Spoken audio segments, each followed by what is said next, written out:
बीड जिल्ह्यातील लिंबागणेशमध्ये भर दिवसा आणि भर पावसात घडलेली ही घटना पाहून तुम्ही थक्क व्हाल।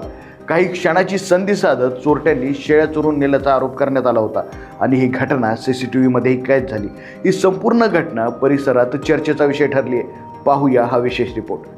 22 जुलै रोजी सुमारे 1:30 वाजण्याच्या सुमारास दुपारच्या वेळेस लिंबागणेश येथील सांजगार हॉटेलसमोर तारामती राजाराम निर्मळ या आपल्या शेळ्या चारत होत्या। त्याचवेळी जोरदार पाऊस सुरू झाल्यानं त्या जवळच असलेल्या झाडाखाली थांबल्या।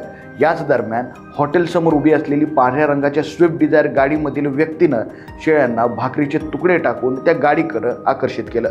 परिसरात कोणी लक्ष देत नसल्याची खात्री होताच चोरट्यांनी काही क्षणातच शेळ्यांना गाडीत ओढून घेतल्याचा आरोप करण्यात आला आणि हे CCTVमध्ये दिसतंय। घटना लक्षात येतात तारामती निर्मळ यांनी आरडाओरड केली आणि गाडीच्या दिशेने धाव घेतली। मात्र तोपर्यंत चोरटे भरधाव वेगानं घटनास्थळावरून पसार झाले होते। या घटनेनंतर तारामती राजाराम निर्मळ यांनी नेकनूर पोलीस ठाण्यात गुन्हा दाखल केलाय। पोलिसांनी गुन्हा नोंदवत तपास सुरू केलाय। परिसरातील CCTV फुटेज आणि इतर तांत्रिक पुराव्यांच्या आधारे आरोपींचा शोध सुरू असल्याची माहिती मिळते।